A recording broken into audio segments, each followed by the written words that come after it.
مطمئنم برای شما هم گاهی پیش میاد که بابت استفاده زیاد بچه‌ها از گوشی یا اینترنت از اونا کلافه و عصبانی میشید و وقتی که بهشون میگید بسه گوشی رو بذار زمین، تبدیل به یه دعوا و تنشی توی خونتون شده. من میخوام تو این ویدیو بگم چطور به بچه‌ها و نوجوانا کمک بکنیم که این وابستگی به اینترنت و گوشی رو بذارن کنار، خودشون هم رها بشن و بتونن راحت زندگی بکنن.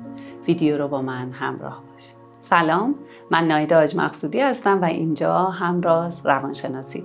امروز قراره با هم دیگه راجع به موضوع ترک وابستگی یا اعتیاد بچه‌ها به گوشی همراه، تبلت، آیپد و یا اینترنت صحبت بکنیم. موضوع خیلی مهمیه، فراگیره و بعد از کووید توی دنیا بسیار فراگیرتر و بیشتر شده. مهم هستش که برای این موضوع وقت بذاریم، راهکارهایی رو پیدا بکنیم که بچه هامون درگیر این اعتیاد و وابستگی نشن و یا اگر امروز وابسته هستن چیکار بکنیم که بتونیم کمکشون بکنیم. سال هاست که داره به این موضوع فکر میشه توی دنیا و کمپ هایی طراحی شده. من داشتم قوانین این کمپ ها رو میخوندم زمانی که میخواستم تولید محتوا بکنم و دیدم یکی از مهمترین و قدم اولی که باید برداشت برای این کمپ ها اینه که بچه ها برای 2، 3 یا 4 هفته توی این کمپ ها یا توی خونه خودمون باید کاملا بدون گوشی یا اینترنت باشن. احساس کردم که شاید سخت باشه، شاید به درد همه بچه‌ها یا نوجوانا نخوره و به نظر میاد که کار آسونی نیست. به خاطر همین من میخوام تو این ویدیو به شما کمک بکنم که به بچه هاتون یاد بدید چطوری بدون اینکه کلاً گوشی رو بخوام بذارن کنار، با یه روش آسونتری دست از این وابستگی بردارن و بتونن یه زندگی نرمال و عادی داشته باشن. پس اگر بچه شما امروز، کودک یا نوجوانتون بیشتر از 5-6 ساعت در روز با گوشی هست یا تبلت، آیپد یا با اینترنت هست، این ویدیو برای شماست. و یا شاید شما نگرانین که بچه‌تون در آینده وابسته بشه و بیشتر از 1-2 ساعت بخواد از این فضا استفاده کنه. مسیری که قراره به ما و بچه‌هامون کمک بکنه 3 تا قدم داره. اولیش اینه که ما تدریجی میخوایم تایم استفاده از گوشی یا اینترنت رو کم بکنیم که در ادامه توضیحاتی داره، قدم‌هایی داره که میگم خدمتتون. قدم دوم اینه که ما باید عادت‌های جایگزین خوبی رو داشته باشیم. باز هم توضیحاتی داره که در ادامه میگم خدمتتون. و قدم سوم و آخر اینه که حتما باید قوانینی که گذاشتیم رو، تغییراتی که ایجاد کردیم رو پیگیری کنیم طی ماه‌های آینده. پس اون فالو کردن خیلی مهمه. اما بریم سراغ گام اول. مهمترین کاری که ما میتونیم بکنیم اینه وقتی با بچه‌مون یا با نوجوانمون صحبت کردیم توی فضای خیلی دوستانه و صمیمی و همدلی و از نگرانی‌هامون بهش گفتیم و قرار بر تغییر شد، بچه ما از این تغییر نترسه. یعنی بهش بگیم که یه پلن 1 یا 2 ماهه میخوایم بذاریم و قرار هر هفته یه تایم کوچیکی تو کمتر بکنی از این فضا. مثلا اگه میانگین روزانه بچه ما 6 ساعت داره از گوشیش یا اینترنت استفاده میکنه، بهش بگیم ببین از امروز تو میتونی نیم ساعت کمتر بکنی این تایمو، پس نگران نمیشه. نه مغزش نگران میشه بهش هشدار میده، نه خودش نگران میشه و با ما همکاری میکنه. بعد از 1 هفته، هفته دوم، سوم همینطور ادامه میدیم تا برسیم به اون تایم نرمال حدوداً 2-3 ساعت در روز. قدم بعدی اینه که وقتی باشون صحبت میکنیم متوجه بشیم که کجا دارن وقت زیادی رو میگذارن. مثلا دارن گیم میزنن، به قول خودشون کالا، فیفا، یا دارن اسکرول میکنن تو سوشال مدیا، مثلا تو اینستاگرام هستن، تیک تاک هستن. کجا داره تایم زیادی ازشون میگیره؟ بهشون بگیم بین مثلا 3، 4، 5، 6 تا برنامه‌ای که داری بیا یکیش رو یا حذف بکن کامل یا محدود بکن.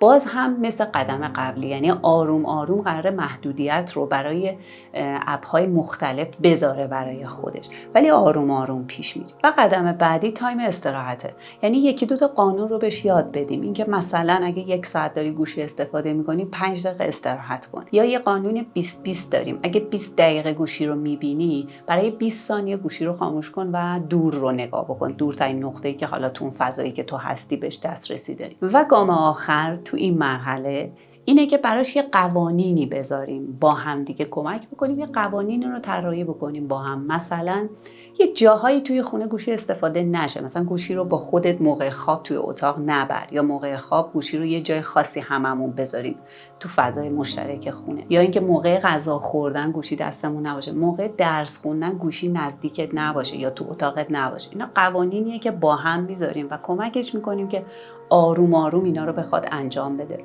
و یه چیزی که خیلی مهمه به بچه‌هام این رو بگید، ببینید ما با یک کلیک میتونیم وارد این فضا بشیم.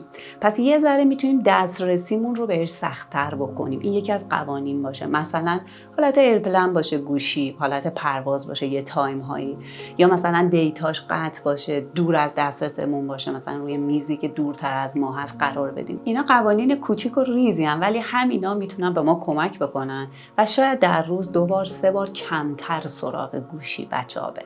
اگه ویدیو رو تا اینجا دوست داشتید ممنون میشم که لایک کنید. هر ویدیویی که لایک بیشتری بگیره به افراد بیشتری نشون داده میشه. شاید برای بقیه هم مفید باشه و به کارشون بیاد. متشکرم. 2 تا نکته خیلی مهم داره این قسمت. اولیش و مهمترینش اینه که لطفاً تو فضای گفتگوی صمیمی و همدلی با بچه‌ها به یه نتیجه‌ای برسید.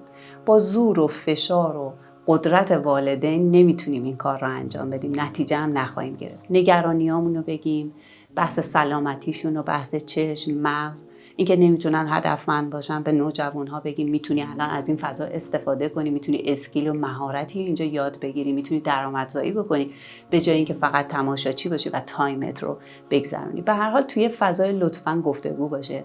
و دومین نکته مهم و طلاییش اینه که من و شما خیلی الگو هستیم. آیا خودمون چقدر رعایت میکنیم؟ با گوشی سر میز غذا میشینیم، با گوشی تو اتاق خوابمون میریم. اگه اینطوری باشه نمیتونیم قوانین رو فقط برای بچه‌هامون بذاریم. قانون واسه همه اعضای خونه هست. و بریم سراغ گام دوم، یعنی جایگزین‌ها. جایگزین‌ها خیلی مهم هستن. من قبلا هم تو 1-2 تا ویدیو کوتاه به این موضوع اشاره کرده بودم که خیلی وقتا حتی شاید نیاز نیست بریم سراغ مراحل اول و گام اول. وقتی جایگزین‌های خوبی بچه‌ها دارن، مثلا بچه‌ای که ورزش میکنه، خب ناخودآگاه تایم کمتری داره برای اینکه بخواد بره توی گوشی و اینترنت با اینترنت باشه. پس بریم سراغ جایگزین‌ها به ترتیب ببینیم چه کارهای خوب انجام بدیم. مهمترینش اینه که فضایی رو برای بچه‌ها ایجاد بکنیم که مورد علاقهشون باشه.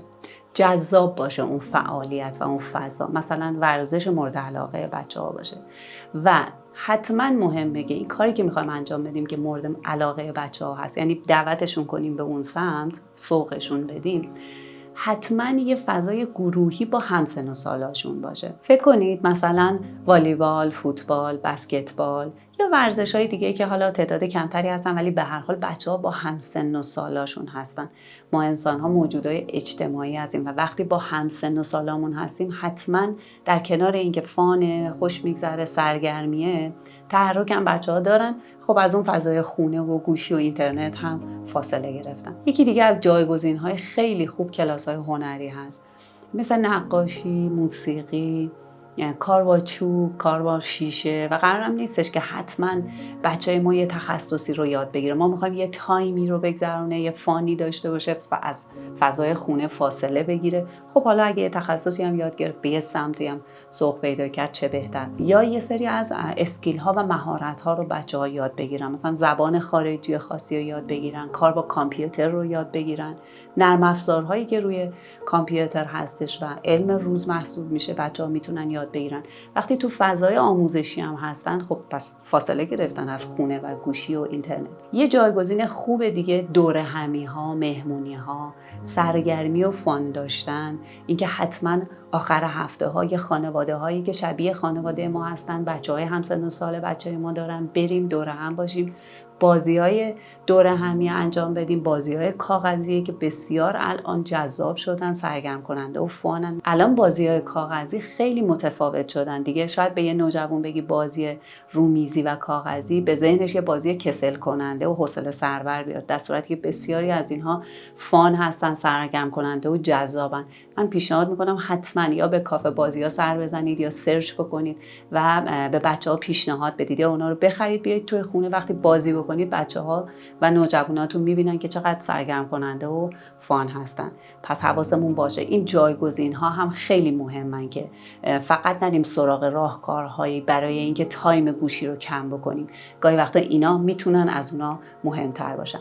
و گام سوم، گام آخر، پیگیری هستش. خیلی وقتا پدر مادران، من تو اتاق مشاوره اینو زیاد میشنوم که میگن که ما برای 1 هفته 2 هفته گفتیم، بعد دیگه یادمون رفت، دیگه مشغول کارمون و مشغول زندگی و بچه داریمون شدیم، ما یادمون رفت، بچه‌مون هم دوباره برگشت به همون تایم استفاده قبلش، 5 ساعت 6 ساعت یا بیشتر داره رو گوشیه و داره از اینترنت و گوشی استفاده میکنه. پس پیگیری ما خیلی مهم هستش که حواسمون باشه و قوانینی که گذاشتیم. ویدیویی داره بهتون پیشنهاد میشه برای ارتباط بهتر و بدون تنش با نوجوان. حتما ببینید. متشکرم از اینکه همراه من بودین. خدا نگهدار.